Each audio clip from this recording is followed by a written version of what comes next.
अंदाजा मत लगाना, ये तो शुरुआत भर थी, अंजाम अभी बाकी है। आने दो, बजट मालूम पड़ जाएगा क्या होता है। ये जादूगर की जादूगरी है, देखो अभी आप, ये जादूगर की जादूगरी है। नमस्कार, स्वागत है आप सभी का। आपके साथ मैं हूं स्वप्निल। तो मुख्यमंत्री अशोक गहलोत ने आज प्रदेश का आपनो बजट पेश कर दिया है और उसके बाद से ही लगातार उस पर रिएक्शंस भी आ रहे हैं और एनालिसिस भी हम कर रहे हैं कौन सा सेक्टर कितना उत्साहित है। चूंकि कोरोना काल था और तमाम वर्ग कोरोना काल से प्रभावित हुए हैं, इस वक्त भी कोरोना का खतरा बना हुआ है और ऐसे समय में ये प्रदेश का पहला बजट रहना था और इसीलिए सीएम अशोक गहलोत ने सभी वर्गों के लिए, सभी के लिए कुछ ना कुछ घोषणाएं इस बजट में की हैं। यह बजट सपने कई दिखाता है, अगर धरातल पर उतरे तो प्रदेश विकास के पथ पर बढ़ेगा और यही सबसे बड़ा चैलेंज इस बजट का रहने वाला है।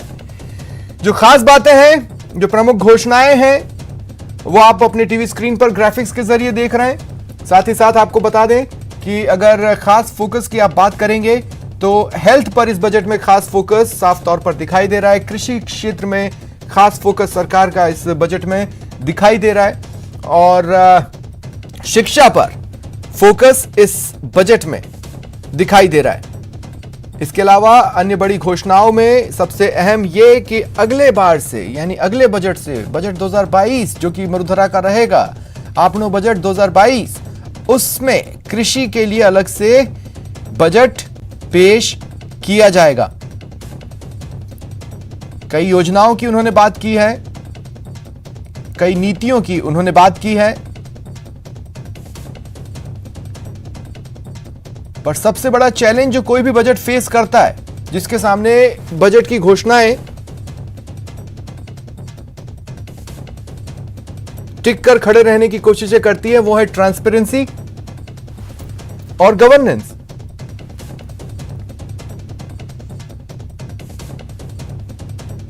और इस वक्त मेरे साथ प्रसिद्ध अर्थशास्त्री पीएस मेहरा जी जुड़ रहे हैं। स्वागत है आपका न्यूज 18 राजस्थान पर। आपने भी ये राजस्थान का बजट सुना होगा। मेरा पॉइंट सिर्फ ये है कि घोषणाएं पहली नजर में तो बहुत अच्छी लग रही हैं, इसमें कोई डाउट नहीं है, हर वर्ग को कवर कर लिया गया क्योंकि कोरोना की मार भी सभी पर थी। लेकिन जिस बात को मैं खंगालने की कोशिश कर रहा हूं वो ये कि क्या इन घोषणाओं के लिए जरूरी इकोसिस्टम इस पीरियड में डेवलप किया गया है, क्योंकि अगर नहीं किया है तो फिर ये एक रूटीन बजट हो जाएगा।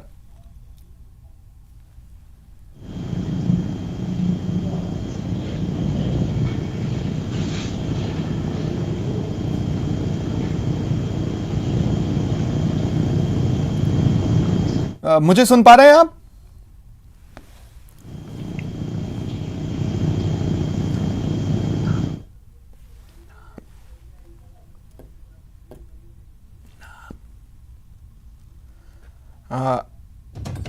मैं उनसे दोबारा जुड़ने की कोशिश करूंगा। पीएस बोहरा जी, क्या आप तक मेरी आवाज आ रही है?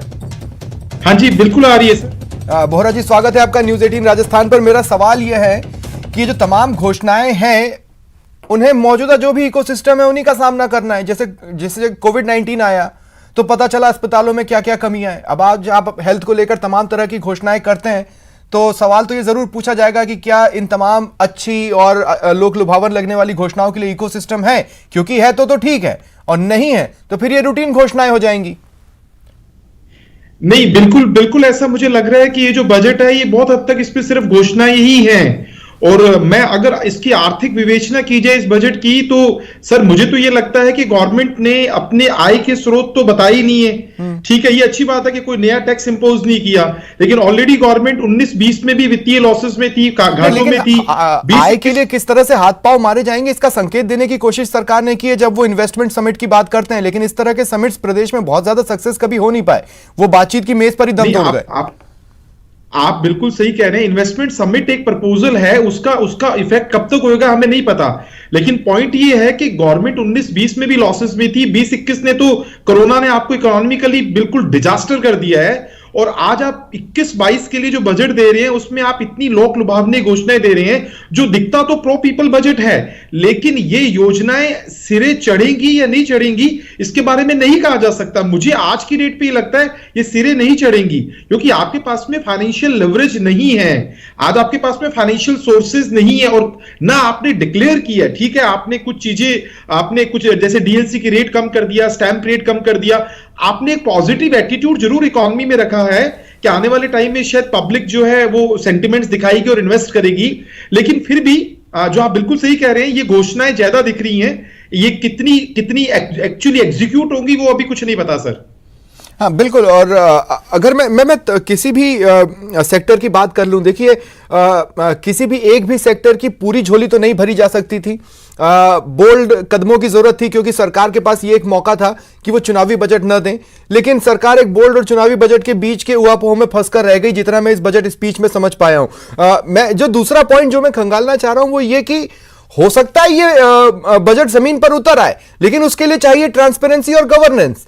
प्रॉब्लम यह है कि जिम्मेदारी किसी की तय नहीं है, अकाउंटेबिलिटी किसी की तय नहीं है। अगर सीएम बजट स्पीच में ये बोलते कि इतने समय में टाइम बाउंडेड है, ये नहीं होगा तो फलाने अधिकारी पर या फलाने विभाग के इन अधिकारियों पर हम गाज गिराएंगे, तो शायद मैं ये पूरा भरोसा कर लेता कि ये बजट उतर रहा है जमीन पर। देखिए, आपकी एक्सपेक्टेशन अपनी जगह जायज है, लेकिन बजट में भी कुछ प्रपोजल्स होते हैं तो आप बहुत हद तक उसको डेडलाइन के साथ डिक्लेयर नहीं कर सकते हैं सर। हाँ, हमें ये जरूर मानना पड़ेगा कि एक अकाउंटेबिलिटी, एक ट्रांसपेरेंसी हमें सिस्टम में डालनी चाहिए। गहलोत साहब का बजट, क्योंकि आने वाले टाइम में भी कुछ चुनाव आने वाले हैं, तो कहीं ना कहीं वो प्रो पीपल लग रहा है, लेकिन मैं फिर कहना चाहूंगा, मुझे इस बजट से जो बहुत एक तरीके से मेरी एक्सपेक्टेशन को जो लॉस हुआ है, रूरल इकोनॉमी के लिए सर कुछ भी नहीं किया गया है। रूरल इकोनॉमी को हम जब तक मजबूत नहीं करेंगे, हमारी इकोनॉमी में मूवमेंट नहीं हो सकती। आज राजस्थान की अर्थव्यवस्था में 47% सर्विस सेक्टर है। उसके बाद अगर आप मैन्युफैक्चरिंग की और एग्रीकल्चर की बात करते हैं तो दोनों का इक्वल कंट्रीब्यूशन है, समवेयर 30% के आसपास।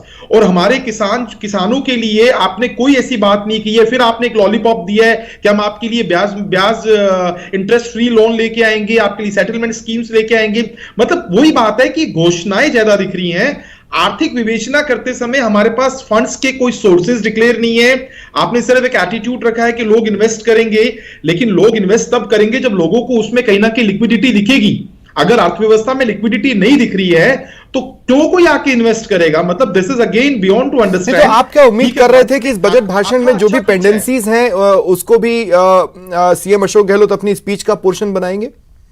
क्या ये आपके एक्सपेक्टेशन में था? पेंडेंसीज, सॉरी, पेंडेंसीज मतलब जैसे मान लीजिए उन्होंने कहा कि हम इतने डॉक्टर्स लाएंगे, तो कितनी पेंडेंसीज अभी भी हैं, कितनी लंबित हैं, कितने जगह खाली पड़ी है? रूरल इकोनॉमी की आप बात कर रहे हैं तो मान लीजिए मैं अगर हेल्थ सेक्टर से रिलेटेड बात करूं तो वहां पर अस्पतालों की जिस तरह की स्थिति है, डॉक्टर्स वहां पर जाना नहीं चाहते क्योंकि उनके लिए काम करने का इकोसिस्टम वहां पर नहीं है।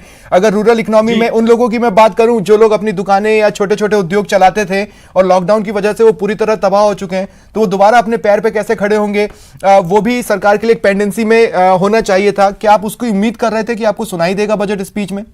नहीं, आप बिल्कुल ठीक कह रहे हैं। मुझे उसकी बहुत बड़े लेवल पे उम्मीद थी कि हमारी इकोनॉमी का जो अनऑर्गेनाइज सेक्टर है, जो लॉकडाउन में सबसे ज्यादा प्रभावित हुआ था, जो सड़कों पर पैदल चला था, मैंने उनके लिए कोई बहुत ज्यादा चेंजेस नहीं देखे हैं। और मैं ऐसे बोलूं कि मुझे ऐसा लगता है कि मिडिल क्लास और लोअर मिडिल क्लास हमारी इकोनॉमी में एक्चुअली एक्सप्लॉइट होने के लिए ही आता है, उसे सिर्फ घोषणाएं दिखाई जाती है। मैं इसीलिए कह रहा हूं कि आप इस बजट को अगर इकोनॉमिकली अगर आप इसका एनालिसिस करेंगे तो आपको यह दिखेगा कि 19-20 में गवर्नमेंट का फिस्कल डेफिशिएट अराउंड 2% के आसपास है जीडीपी का, और रेवेन्यू डेफिशिएट तो उससे ज्यादा है। तो आप इतनी योजनाएं जो लेके आ रहे हैं कि आप ये कर्ज माफी कर देंगे, आप इतने मेडिकल कॉलेजेस ले आएंगे, आप हर डिवीजन पे आप नई चीजें लेके आ रहे हैं, ठीक है, वो अच्छा लग रहा है, it is looking very good, लेकिन साहब वो कैसे एग्जीक्यूशन में जाएगा अगर आपके पास में फंड्स नहीं होंगे? तो मैं आपसे बिल्कुल एग्री करता हूं। बोहरा साहब, मैं आगे भी आपके पास आऊंगा, मेरे साथ कुछ और गेस्ट जुड़ रहे हैं, मैं उनको भी डिबेट में शामिल करना चाहता हूं। और एक अहम पॉइंट जिसको लेकर तमाम लोगों की निगाहें बनी हुई है, रोजगार को लेकर एनालिसिस चाहते हैं लोग कि हो यहां पर। सहयोगी आसिफ मेरे साथ कुछ गेस्ट के साथ जुड़ रहे हैं जयपुर से। आसिफ, मैं आपके पास आ रहा हूं, क्या रोजगार डेवलप होंगे? रियल एस्टेट को लगता है कि शायद कुछ हद तक रोजगार डेवलप करने में यह बजट सफल रहे, लेकिन जब तमाम सेक्टर्स को आपने कवर किया है तो क्या हर सेक्टर एक नौकरी की खान तो नहीं हो सकता? क्या यह बजट लेकिन उस दिशा में पुश करने की कोशिश कर रहा है? इसे खंगालें। हाँ बिल्कुल स्वप्निल, आपने ठीक कहा। और अभी जैसा कि मैं बोहरा साहब को सुन रहा था जिनके साथ आप चर्चा कर रहे थे, उन्होंने एक बहुत लॉजिकल बात कही है कि एटीट्यूड बहुत अच्छा था, लेकिन जो फंड के रिसोर्सेज हैं उनको कहां से डेवलप किया जाएगा, इतना फंड जो है वो कहां से लाया जाएगा, ये अपने आप में एक बहुत महत्वपूर्ण सवाल बना हुआ है। हमारे साथ दो अलग अलग सेक्टर, हेल्थ सेक्टर से डॉक्टर अशोक गुप्ता हैं, पूर्व अधीक्षक हैं जेके लोन अस्पताल के, और आत्माराम गुप्ता जी हमारे साथ मौजूद है, रियल एस्टेट से ये यहाँ पर हैं। सवाल ये है स्टूडियो से आत्माराम जी कि रियल एस्टेट के अंदर भी जो है वो बहुत अच्छे एटीट्यूड का एक जो है बजट पेश किया गया है, लेकिन क्या रोजगार डेवलप होंगे, क्या नौकरियां मिलेंगी? बहुत अच्छा आपने प्रश्न पूछा है। माननीय अशोक गहलोत जी के चेहरे पे जो रौनक थी, आज खुशी जाहिर हो रही थी, वो ऐसी थी कि राज्य की जनता को कुछ न कुछ बहुत सौगात दे रहे हैं। और रियल एस्टेट की बात करें तो रियल एस्टेट से सबसे ज़्यादा रोजगार उपलब्ध कराने वाला सेक्टर अगर है एग्रीकल्चर के बाद तो रियल एस्टेट है। तो रियल एस्टेट को जो सौगात मिली है, वो सौगात से निश्चित व्यापार अगर बढ़ेगा तो रोजगार भी बढ़ेंगे, रेवेन्यू भी बढ़ेगी, गवर्नमेंट को टैक्सेस भी बढ़ेंगे। पैंडेमिक पीरियड कहें, डीमोनेटाइजेशन कहें, तब से हम लोग इस बात को सफ़र कर रहे थे कि कैसे कोई ना कोई राहत भरा कोई माहौल बने केंद्र सरकार से, राज्य सरकार से। तो माननीय मुख्यमंत्री जी ने आज उन बातों को गौर किया, हमारी रिक्वेस्टों को। और एक तो डीएलसी दरों के अंदर बहुत विसंगति हो गई थी। डीएलसी रेटों के अंदर जो आज से 4-5 साल पहले की रेटें थी, वो रेटें आ चुकी थी कम होकर के, तो उनको करेक्शन किया, क्योंकि इससे इनकम टैक्स भी इफेक्ट होता है। डीम्ड इनकम टैक्स मानी जाती है कि डीएलसी से कम रेट पे कोई रजिस्ट्री कराता है तो इससे बहुत बड़ी राहत एक तरह से इस व्यापार को मिलेगी। रजिस्ट्रियाँ बहुत समय से पेंडिंग चल रही थी क्योंकि लिक्विडिटी की कमी थी। अगर किसी ने 50 लाख का फ्लैट खरीदा है, 40 लाख का फ्लैट खरीदा है और उसे रजिस्ट्री करानी है, तो पेमेंट देते देते मार्जिन मनी 10 लाख से 50 लाख का फ्लैट खरीदता, अब उसके बाद 1 लाख नहीं होता। तो इससे 2% जो राहत दी है, और 2% वो ग्राहकों को फायदा पहुंचेगा। 2% के अलावा साथ में इसमें सर्वे जो सेस लगा हुआ था, तो कुल मिला के जो 8.8% था उसकी जगह 6.2% लगेगा। तो इनडायरेक्टली 2.6% का राहत उसे मिली है। तो अगर 50 लाख का तो 1,30,000 रुपए की उसको सीधी सीधी प्रत्यक्ष रूप से सेवा मिलेगी, इसमें कमी होगी। स्वप्निल, ये एक बहुत बड़ा फायदा माना जा सकता है आम आदमी के लिए, मिडिल क्लास के लिए, क्योंकि वो जीवन भर की पूंजी इकट्ठी करता है अपना घर बनाने के लिए, आशियाना बनाने के लिए। अगर उसे लाख या 2 लाख तक मदद मिलती है तो ये अपने आप में उस आम आदमी के लिए बहुत फायदे की चीज होगी। डॉक्टर अशोक गुप्ता भी हमारे साथ हैं। अशोक जी, हेल्थ सेक्टर को लेकर कितने आप आशान थे और क्या कुछ आपको डिलीवर किया गया है? जिस तरीके से आज बजट प्रेजेंट हुआ है, मुख्यमंत्री जी ने हेल्थ सेक्टर को बहुत ही अच्छी तरह से हैंडल किया है, सेंसिटिविटी के साथ हैंडल किया। कारण यह है क्योंकि हेल्थ बहुत डिमांडिंग सेगमेंट है और हर आदमी एक इंडिविजुअल है और हर कोई को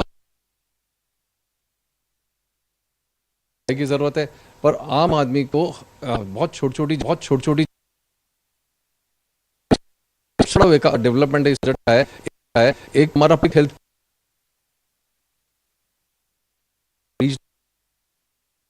आसिफ, मैं फिर आपके पास आता हूं। दरअसल कुछ टेक्निकल प्रॉब्लम है, आपकी तस्वीरें और आवाज़ हम तक नहीं पहुंच पा रही है। मेरी टीम उस पर कुछ ही सेकंड्स में वर्क कर लेगी। हमारे साथ पीएस बोहरा जी लगातार बने हुए हैं, प्रसिद्ध अर्थशास्त्री हैं। बोहरा जी, कुछ सेक्टर्स रोजगार डेवलप कर सकते हैं लेकिन ऊंट के मुंह में जीरे जितना। इस बजट से उसे कोई बहुत, आप जैसे ही बेरोजगारी भत्ते से जुड़े अनाउंसमेंट्स करने लगते हैं, वहीं पर यह क्लियर हो जाता है कि सरकार भी इस बात को तो जानती है। नहीं, बिल्कुल ठीक कह रहे हैं सर। आप एक तरफ कह रहे हैं कि हम लोगों को इंटर्नशिप देंगे और आप एक तरफ बता रहे हैं कि हमने जो ये अलाउंस है अनएम्प्लॉयमेंट का ये बढ़ा दिया है, और दूसरी तरफ आप कहते हैं कि हम सब 50,000 के आसपास नए रोजगार क्रिएट करेंगे। गवर्नमेंट की सर कोई क्लियरिटी नहीं दिख रही है। मैं इसीलिए बारी बारी कह रहा हूं, ये बजट बिल्कुल असमंजस कर रहा है, असमंजसता की स्थिति पैदा कर रहा है, कंफ्यूजन क्रिएट कर रहा है, विकास का खाका ये खींच रहा है। लेकिन सब ग्राउंड रियलिटी भी तो आपको बतानी पड़ेगी ना। आप मान लीजिए कंस्ट्रक्शन को आप अगर मैन्युफैक्चरिंग इंडस्ट्री को लेके आते, आप जैसे हमारी सेंट्रल गवर्नमेंट आत्मनिर्भर भारत की बात कर रही है, तो छोटे शहरों में आप इंफ्रास्ट्रक्चर डेवलप करते मैन्युफैक्चरिंग के लिए, बड़े शहरों में आप मेट्रो का कल्चर देते, आप सर्विस सेक्टर को लाते, तो कहीं ना कहीं जीडीपी प्रोसीड तो करता ना सर, मूव तो करता।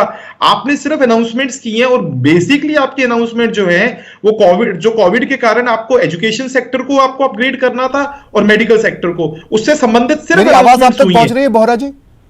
जी बिल्कुल पहुंच रही है सर। बोहरा जी, मैं ये कह रहा हूं कि देखिए, आप और मैं शुरुआत से इस बात पर सहमत रहे हैं कि एक इकोसिस्टम अगर डेवलप कर लिया जाता और उसके बाद ये बजट आता तो हमें ये उम्मीद होती कि ये बजट जमीन पर उतरेगा। चूंकि वो इकोसिस्टम नहीं है, इसलिए हमारा डरना स्वाभाविक है। लेकिन कुछ अच्छी चीजें जो इस बजट ने टैकल की हैं, जैसे मुझे लगता है ई वे बिल वाला काफी लंबे समय से मांग थी, उसे टैकल करने की कोशिश की गई। ईस्टर्न कैनल वाली जो बात थी तो उसमें ठीक है कि एक पॉलिटिकल तंज भी कस लिया गया, लेकिन थोड़ी क्लैरिटी अगर उसमें दिखा देते कि भाई राजस्थान की तरफ से हम ये करने वाले हैं फेज वाइज इस तरीके से, तो और बेहतर हो सकता था। लेकिन सबसे ज्यादा जो बात मुझे अच्छी लगी वो ये कि रास्ते में एक्सीडेंट हो गया, उसको अस्पताल ले जाना है तो किसी तरह का इंसेंटिव नहीं था, अब इंसेंटिव है। हालांकि बात वही है कि इंप्लीमेंटेशन में पता चलेगा वो इंसेंटिव मिल रहा है या नहीं मिल रहा है, लेकिन एक बूस्ट तो है, मोरल बूस्ट तो है। जी नहीं, वो मुझे भी चीज काफी अट्रैक्टिव लगी थी कि अगर आप कोई एक्सीडेंट हो जाता है, उसको अगर आप ड्रॉप करते हैं तो 5,000 रुपए का इंसेंटिव गवर्नमेंट ने रखा है। और एक चीज अगर अच्छी बात कह रहे हैं सर, तो ठीक है, उसको भी हमें देखना पड़ेगा, हमें अप्रिशिएट करना चाहिए। जो गवर्नमेंट ने कहा कि अगले साल से हम अलग से एग्रीकल्चर के लिए बजट लेके आएंगे, आई सिंसियरली अप्रिशिएट। क्योंकि आज तक क्या होता था कि कृषि क्षेत्र के लिए जो अनाउंसमेंट्स होती थी वो कहीं ना कहीं मिक्सड हो जाती थी, पता नहीं लगता था कि एक्सक्लूसिवली किसानों को कितना मिला है। तो अगले साल से जब बजट अलग आएगा तो पता लग जाएगा कि गवर्नमेंट किसानों के लिए कितनी ट्रांसपेरेंट है। इक्वली जो गवर्नमेंट ने राइट टू हेल्थ की बात की है सर, वो भी अशोक गहलोत जी को उसमें अप्रिशिएट करना चाहिए कि पहला स्टेट बन रहा है जो एक तरीके से फंडामेंटल राइट मान के चलेगा। है राइट टू हेल्थ वाली चीज में बोहरा जी मुझे एक संशय है, और सहयोगी आसिफ जुड़ चुके हैं, प्रॉब्लम दूर हो गई है, और चूंकि वो डॉक्टर से ही बात कर रहे थे। आसिफ, आपके पास आ रहा हूं और आप डॉक्टर से ही बातचीत कीजिए। मैं ये कहना चाहता हूं कि राइट टू हेल्थ संभवतः पहला ऐसा स्टेट जो उस पर बात करना चाहता है या उस चीज को लागू कर रहा है पूरे देश में, इस लिहाज से तो बहुत अच्छा लगता है। लेकिन right to health in rural sector, आप अभी डॉक्टर्स की भर्ती की बात कर रहे हैं, लेकिन पेंडेंसीज जो बची हुई हैं उसकी बात नहीं कर रहे हैं। जो नए डॉक्टर्स की आप बात कर भी रहे हैं, वो गांव में जाएंगे या नहीं, वो कह देंगे वहां पर इकोसिस्टम नहीं है। तो राइट टू हेल्थ तो अभी ऐसा है कि वो होते होते होना है। बिल्कुल स्वप्निल, आपने ठीक कहा। शायद इसीलिए कुछ विशेषज्ञ जो है वो इसे बजट को आमतौर पर चुनाव के मैनिफेस्टो की तरह भी देखते हैं, लेकिन ऐसा पूरी तरीके से भी नहीं है। जितनी बजट में घोषणाएं होती हैं वो धरातल पर आती भी हैं, और इसमें एक सबसे महत्वपूर्ण घोषणा जिसको लेकर राज्य सरकार लगातार राइट टू हेल्थ के जरिए ही ये बात कहती आई है। आज वो बजट में घोषणा की गई है कि अगर किसी की सड़क पर दुर्घटना होती है और कोई भी शख्स उसे हॉस्पिटल पहुंचाता है तो उसे 5,000 रुपए दिए जाएंगे। अशोक जी, बहुत संक्षेप में, और भी मेहमान है उनके पास में जाऊंगा, ये घोषणा बहुत महत्वपूर्ण थी। ये बहुत ज़्यादा महत्वपूर्ण है, क्योंकि अब तक लोग डरते थे और अस्पताल जाना मतलब उन्हें अपनी समस्या लगती थी, और सड़क पे हेल्प करना अपना टाइम और पैसा बर्बादी भी समझते हैं। तो ये एक इतना बड़ा डेवलपमेंट होगा, क्योंकि क्रिटिकली सिक जो व्यक्ति है उसके लिए समय सबसे महत्वपूर्ण है। कितना जल्दी उसको मेडिकल हेल्प मिल सकती है वो सबसे महत्वपूर्ण है। इसलिए एक और इम्पॉर्टेंट डेवलपमेंट जो इस बजट का है, एक तो ये जो ट्रांसपोर्ट होना आसान होगा, साथ ही मल्टीपल सेक्टर्स में क्रिटिकल केयर मैनेजमेंट को बढ़ावा दे रहे हैं। तो क्रिटिकल केयर मैनेजमेंट अगर आपको अवेलेबल है, आप ट्रांसपोर्ट हो जाते हो, तो ये बहुत से लोगों की ज़िंदगी बचाने में सहायक होगा। स्वप्निल, हमारे साथ कर्मचारी नेता गजेंद्र सिंह राठौड़ भी लगातार जो है वो बने हुए हैं, उनसे बात करते हैं। पिछले डिस्कशन में कुछ मुद्दे छूट गए थे। आपने कहा कि धरने प्रदर्शन अब भी जारी रहेंगे क्योंकि हमारी ऐसी बहुत सारी मांगे थी जो इस बजट के अंदर कहीं नजर नहीं आई। नहीं, निश्चित तौर पे बजट के बारे में मैं आपसे ये कहूँ कि जो कर्मचारियों को जो दिया है केसलेस पॉलिसी, ये बहुत बढ़िया पॉलिसी है, और हमारी कई दिनों से मांग थी महासंघ एकीकृत की कर्मचारियों को केसलेस पॉलिसी दी जाए, जैसे केंद्र सरकार ने दे रखी है, वो राज्य सरकार ने दी। ये मैं एक स्वागत योग्य कदम मानता हूँ। पर जो कर्मचारियों की जो मुख्य जो पेट का मामला है, कटौती का मामला, वो नहीं हुआ। सामंत कमेटी जो पिछले 19 में जुलाई में दे दी रिपोर्ट, उसके बावजूद अभी तक नहीं हुई। और जो हमारा अन्य जो स्थानांतरण पॉलिसी को लेके हम कई दिनों से सोच रहे थे, 30 अक्टूबर 17 का आदेश है, उसको विलोपित करके अनुच्छेद 5 की कटौती हो रही थी कर्मचारियों की, उसको बंद करवाने की हम कई बार मुख्यमंत्री जी से भी निवेदन कर चुके हैं। मुख्यमंत्री जी हमने ज्ञापन भी दिया था। अभी हमें लेटर के माध्यम माध्यम से मुख्यमंत्री महोदय ने हमें आश्वस्त किया कि जल्दी आपकी 30 अक्टूबर 2017 की कटौती बंद कर देंगे। और भी कई चीज़ें, जैसे अभी संविदा के कर्मचारी को ले लो, जिसमें एक कमेटी बना दी कैडर बनाने की, परंतु कैडर से कुछ नहीं होगा जब तक इनका मानदेय नहीं बढ़ेगा, इनको स्थायी नहीं किया जाएगा। गजेंद्र जी आपके पास में, गुप्ता जी मैं आपके पास भी आ रहा हूं। हमारे साथ बाबूलाल धायल लगातार बने हुए हैं, पिछले 20 साल से राजस्थान के बजट पर इनकी नजर है और लगातार आज भी विधानसभा में बने हुए थे। बाबूलाल, मेरा सवाल जो है वो दूसरे मेहमानों से अलग है आपसे। आपने 20 सालों के पुराने बजट को देखे हैं सभी सरकारों के, आज का बजट सबसे लंबा बजट माना जा रहा है। 2 घंटे 46 मिनट का बजट लगातार मुख्यमंत्री अशोक गहलोत ने बिना बैठे इस बजट को पढ़ा है। आपको लगता है कि ये बजट बाकी बजट से अलग है? क्या कुछ अलग आपको नजर आया? बहुत संक्षेप में। जी देखिए, रिकॉर्ड तोड़ दिया। जो आपको केंद्र का बजट था उसका भी रिकॉर्ड तोड़ दिया। एक स्टेट का बजट इतना बड़ा हो सकता है, इतनी बड़ी घोषणाएं, लोक लुभावन बजट, हर क्षेत्र को छूने की कोशिश, और इतनी घोषणाएं की गई। अगर ये धरातल पर उतर गई तो राजस्थान मान लीजिए कि विकास की रफ्तार मतलब उड़ान भर लेगा। कोशिश तो यही है, बजट के लिए पैसा कहाँ से आएगा ये देखने वाली बात होगी, लेकिन जो आत्मविश्वास था मुख्यमंत्री गहलोत का वो चरम पर था। और उन्होंने, यानी कि उन पर लोग भरोसा करते हैं कि जो कहते हैं वो करके दिखाते हैं, धरातल पर वो चीज़ें उतारते हैं। और एजुकेशन में जो किया गया है वो आज तक कोई नहीं कर पाया। बाबूलाल, इससे पहले आपने देखा था पेपरलेस बजट था, 200 विधायकों को जो है वो 200 टैब दी गई हैं, उन्होंने टैब पे स्क्रॉल करके बजट को पढ़ा है। हमारे जो विधायक है वो टेक्नो फ्रेंडली नहीं है, टेक्नो सेवी नहीं है, वो जानते नहीं है, वो ढर्रे पे चलने वाले लोग हैं। तो इस वजह से सरकार चाहती है कि वो भी लैपटॉप और टैब चलाना सीखें और उनको भी नॉलेज हो कम से कम। लेकिन आज जो मैं एक सबसे बड़ी घोषणा जो मुख्यमंत्री ने करी वो 1200 इंग्लिश मीडियम स्कूलों की है। 5000 से ज़्यादा आबादी वाले जो गाँव कस्बे हैं वहाँ पर ये स्कूल खुलेंगे। यानी कि राजस्थान के जो बच्चे थे अंग्रेजी में फिसड्डी रह जाते थे, उनका जो आत्मविश्वास होता था कंपटीशन में बहुत कमजोर हुआ करता था और बहुत पिछड़ापन था। अब जब ये गांव के बच्चे, गरीब के बच्चे जब इंग्लिश फर्राटे से बोलेंगे तो फिर ये कंपटीशन में पीछे नहीं रहेंगे और राजस्थान बहुत बेहतर, बहुत। मैं फिर से आपके पास आऊंगा बाबूलाल। आत्माराम गुप्ता जी, मैं फिर से आपके पास में आ रहा हूं, चूंकि बात रोजगार की चल रही है और हमारे वरिष्ठ संवाददाता बाबूलाल धायल ने कहा कि अगर ये धरातल पर आता है, ये बजट धरातल पर आता है तो इसे क्रांति समझा जाएगा। आपने भी इस बजट की तारीफ की। रोजगार लेकिन जो है उनका सृजन होना बहुत जरूरी है। बिना रोजगार के कहीं कोई सफलता नहीं है और माननीय मुख्यमंत्री जी वैसे भी जादूगर हैं और आज जो जादूगरी दिखाई है, और जादूगरी खाली बात की नहीं है, रियल एस्टेट के अंदर अगर थोड़ा बूस्टअप मिलता है तो इससे रोजगार के अंदर, जैसा मैंने पहले कहा आपको कि एग्रीकल्चर के बाद सबसे बड़ा सेक्टर है जहाँ की हम लोग रोजगार दे पाते हैं। हर प्रोजेक्ट पे लगभग 150, 200, 100, 400, 500 लेबर होना आम बात है। और इससे बड़ी बात यह कि हमारे इस सेक्टर से जुड़े लगभग 300 इंडस्ट्रीज हैं। खाली रियल एस्टेट मेरा अगर प्रोजेक्ट चल रहा है तो उससे खाली मेरे प्रोजेक्ट की बात नहीं है, उससे 300 इंडस्ट्रीज है। टाइल की एक हिंजेज हैं, दरवाजे हैं, टाइल, मार्बल है, ग्रेनाइट है। तो there are an number of industries which are dependent on our projects. तो उससे रोजगार में बहुत ज़बरदस्त इजाफा होगा। और साथ साथ जीडीपी के अंदर मैं इतना सा कहना चाहूँगा कि जीडीपी के अंदर आज 6 से 7% के आसपास कंट्रीब्यूशन होता है रियल एस्टेट का टोटल स्टेट बजट में। अगर इसमें बूस्ट आता है तो दूसरे कुछ डेवलप्ड स्टेट्स में या विदेशों की बात करें तो लगभग 12 से 15% तक कंट्रीब्यूशन इसमें आ सकता है। उसके लिए आवश्यक है जो आज ये घोषणाएं की हैं और इसके अलावा धरातल पर उतर जाए। साथ ही साथ मेरा एक और सबमिशन है इसमें कि रियल एस्टेट को इंफ्रास्ट्रक्चर का दर्जा मिलना बहुत नितांत आवश्यक है। उसमें केंद्र सरकार और राज्य सरकार दोनों मिलकर प्रयास करेंगे तो उससे इस सेक्टर को बूस्ट मिलेगा। आज इंफ्रास्ट्रक्चर की बात करते हैं, रोड डेवलपमेंट की, उसी तरह से इंफ्रास्ट्रक्चर के ऊपर इसका फोकस बढ़ेगा, कम रेट पे ब्याज पे मिलेंगे। और साथ साथ इस बजट में एक छोटी छोटी जो चीज़ें और घोषणाएं की हैं रियल एस्टेट के लिए कि स्टैम्प ड्यूटी को लेकर के आज बहू और बेटी दोनों में डिफरेंस होता था कि बेटी को अगर मैं गिफ्ट कर रहा हूं तो उस पर 1% टैक्स है, बहू को दे रहा हूं तो 2.5% टैक्स है। अरे भाई, बहू भी किसी दूसरे परिवार की बेटी है। तो इस चीज़ को आज उन्होंने एड्रेस किया तो एक बहुत भावनात्मक और सामाजिक तौर पे बहुत ही स्वागत योग्य कदम है। सौरभ, लंबे समय से आप मेडिकल बीट को कवर कर रहे हैं, आपने देखा कि आज मेडिकल को लेकर भी कई तरह की घोषणाएं की और एक लंबे पैंडेमिक दौर से हम अभी उभरे नहीं हैं, गुजर रहे हैं।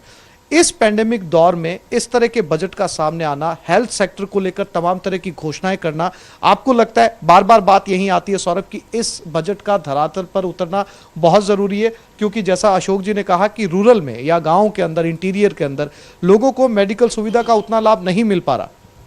बिल्कुल आपने सही कहा, लेकिन इस कोरोना काल ने हमें ये सिखा दिया है कि हेल्थ सेक्टर को बहुत बल देने की ज़रूरत है और उसी पर अब काम शुरू हो चुका है। जिस प्रकार से केंद्र सरकार ने विशेष फोकस रखा हेल्थ पर, उसके बाद राज्य सरकार ने जिस प्रकार की घोषणाएं की है, 3 बहुत महत्वपूर्ण घोषणाएं, जिस प्रकार से यूनिवर्सल हेल्थ कवरेज की बात राज्य सरकार ने की है और महज पूरे साल में 850 रुपये में आपको 5 लाख रुपए तक का इलाज मिल पाना, ये बहुत बड़ी घोषणा है, क्योंकि आम लोगों के पास इतना पैसा नहीं है। जिस प्रकार के आजकल जो इलाज का खर्चा होता है वो एक तरह से बहुत महंगा हो गया और उसमें सिर्फ 850 रुपये में इतनी बड़ी 5 लाख रुपए तक का इलाज होना बहुत बड़ी बात है। इसके अलावा तमाम जिलों में नर्सिंग कॉलेज जो है वो खोल दिए गए हैं, इस प्रकार की घोषणा जो है वो की गई है। तो ये बहुत बड़ी घोषणा है। इससे जो नर्सिंग स्टाफ की जो कमी है, एक तो वो सरकारी क्षेत्र में भी कम होगी और निजी क्षेत्र में भी कम होगी। इसके अलावा जो बहुत महत्वपूर्ण जो मुख्यमंत्री अशोक गहलोत हमेशा ध्यान रखते हैं कि कैसे गरीब व्यक्ति को जो है वो इलाज मुफ्त में मिल पाए या फिर बहुत कम रेट में मिल पाए। तो उस लिहाज से जो निःशुल्क जांच का जो दायरा बढ़ाया है, ना सिर्फ जयपुर उसमें बात करी गई है, पीएचसी स्तर पर, सीएचसी स्तर पर, जिला मुख्यालय पर, इन जगहों पर जिस प्रकार से जो घोषणाएं की गई है कि जांचों का दायरा बढ़ेगा, ये 3 जो बातें, हेल्थ सेक्टर में बहुत सारी घोषणाएं हुई है लेकिन ये 3 जो बातें हैं वो काफ़ी महत्वपूर्ण है और इससे बहुत मदद मिलेगी।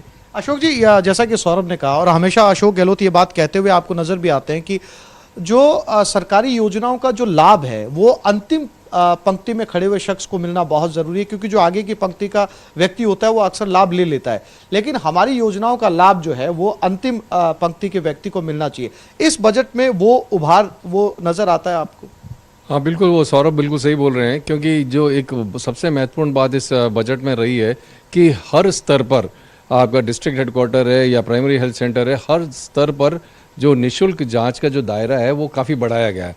तो जब निःशुल्क जांच का दायरा बढ़ रहा है, निःशुल्क दवाओं का दायरा बढ़ रहा है, और सबसे अच्छी बात क्या रही कि क्योंकि जब इन्होंने शुरू में निःशुल्क दवा योजना शुरू की या निःशुल्क जांच योजना शुरू की, हम लोग कोई भी नहीं मानते थे ये हो पाएगा, पर ये कर दिखाते हैं, इसलिए उम्मीद पूरी है कि ये सब होगा। मेहमान हमारे साथ लगातार बने हुए हैं, चर्चा जारी रहेगी। आप लोग बजट में एक छोटे से ब्रेक के लिए रुक रहे हैं, जल्द लौटते हैं। मेरे हौसलों में अभी जान बाकी है, ये तो दौड़ भर थी, अभी उड़ान बाकी है। मेरी सादगी से मेरे बारे में अंदाजा मत लगाना, ये तो शुरुआत भर थी, अंजाम अभी बाकी है। आने दो बजट, मालूम पड़ जाएगा क्या होता है।